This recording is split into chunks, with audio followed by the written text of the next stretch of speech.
When people think of Australia, Adelaide doesn't always jump to the top of the list, and that's a shame. This city has this quiet charm, combining culture, nature, wine, and laid-back vibes, all into one neat package. It's basically the underrated sibling of Melbourne and Sydney. Let's get to it. The Adelaide Botanic Garden.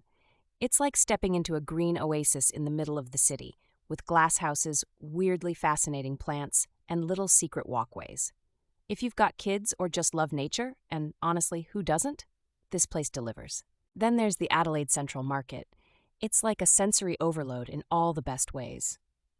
Picture foods from every corner of the world, buzzing crowds, and the smell of fresh coffee or pastry always floating in the air.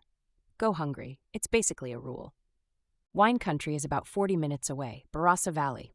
This is wine on steroids, with over 150 wineries to explore. Even if you're not a wine snob, it's amazing just to walk through the vineyards, sip a glass, and pretend you know what oak notes mean. And while we're on nature, let's not forget Cleland Wildlife Park. It's like having the Australian outback brought to you, minus the actual fear of, dying in the wild. You can hand feed a kangaroo or take a selfie with a koala. Zero judgment, koalas are A-plus selfie material. For something a bit edgier, I'd say hit up the Adelaide Fringe Festival if you happen to be in town in February or March. It's like the city becomes a playground for art, comedy, and every weird and wonderful thing creatives can dream up. It's chaotic, but in the best way. The beaches? Oh yeah, they're ridiculously good. Glenelg Beach is the showstopper. You've got white sand, clear water, and a boardwalk full of ice cream shops.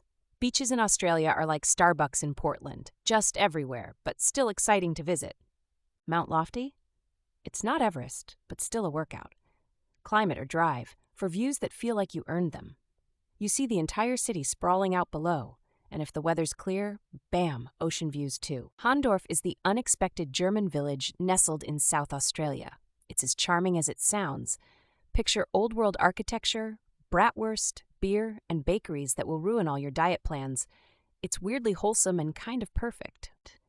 Maybe you're into museums?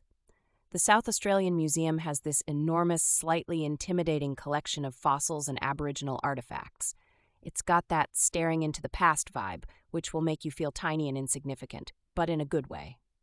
Adelaide Oval is sports heaven, even for non-sports fanatics like me. Cricket, concerts, or just checking out the architecture, it's got this quirky mix of modern and historic that's oddly captivating.